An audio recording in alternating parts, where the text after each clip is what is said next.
ভোটটা দিয়ে শুধু চলে আসলে হবে না, আপনার হিসাব আপনি বুঝে নিয়ে তারপরে আসবেন। পারবেন? এই যে আজকে রাত্রে 2টা পর্যন্ত এখানে অপেক্ষা করছেন না, এখানে অপেক্ষা করছেন না, এই মিটিং এর জন্য অপেক্ষা করছেন না, সেই সন্ধ্যা থেকে অপেক্ষা করছেন। এই শক্তিটাকে ভোটের দিন আপনাদের দেখাতে হবে। 12 তারিখে এই শক্তিটা দেখাতে হবে। কি সেটা দেখাতে হবে?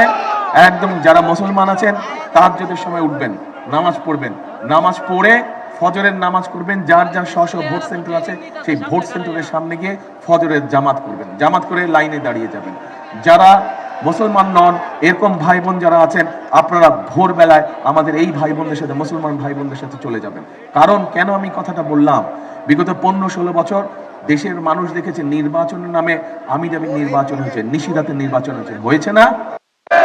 এখন আবার ষড়যন্ত্র হয়েছে যাতে আপনাদের যে ভোটের অধিকার যেটা প্রতিষ্ঠিত হতে যাচ্ছে ইনশাল্লাহ, সেই অধিকারের বিরুদ্ধে কেউ কেউ মাথা খারাপ হয়ে গেছে।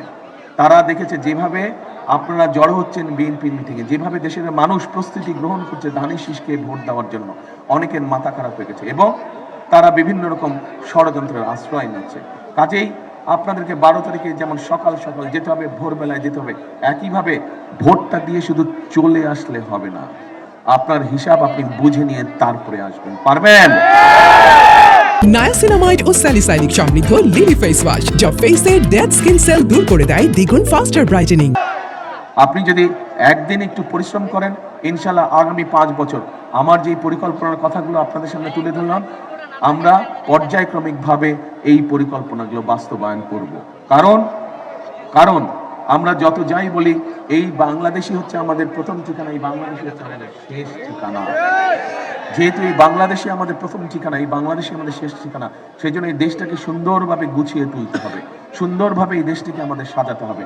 নিজের নিজের বাড়িঘর ঘর আপনারা সাজিয়ে রাখেন না, ঠিক একইভাবে দেশটাও আমাদের নিজের ঘর, বিশাল একটা ঘর। এই পরিবার, এখানে দেশের মানুষ যে থাকে বিশাল একটা পরিবার। কাজেই আমরা সকলে মিলে যদি চেষ্টা করি, তাহলেই আমরা আমাদের কাঙ্ক্ষিত সেই বাংলাদেশ আমরা গড়ে তুলতে পারবো। এবং সেই জন্যই একটা কথা আমি বলি, ওই যে ওই ব্যানারের মধ্যে লেখা আছে, দেখেন তো আপনাদের পেছনে কি লেখা আছে? করব কাজ, কে বলেন দেখে? করব কাজ, গড়ব দেশ, সবার আগে বাংলাদেশ। করব কাজ, গড়ব দেশ, সবার আগে বাংলাদেশ। কাজেই জনগণের অধিকার পাহারা জনগণকেই দিতে হবে, যাতে সেই অধিকার রক্ষা হয়ে থাকে। জনগণের অধিকার প্রতিষ্ঠিত করতে হবে। এবং আপনারা যদি আমাদের পাশে থাকেন, বিএনপির পাশে থাকেন, জোট প্রার্থীদের পাশে থাকেন, তাহলেই আমরা ইনশাল্লাহ সফলভাবে ধীরে ধীরে সমস্যার সমাধানের পথে এগিয়ে যাব।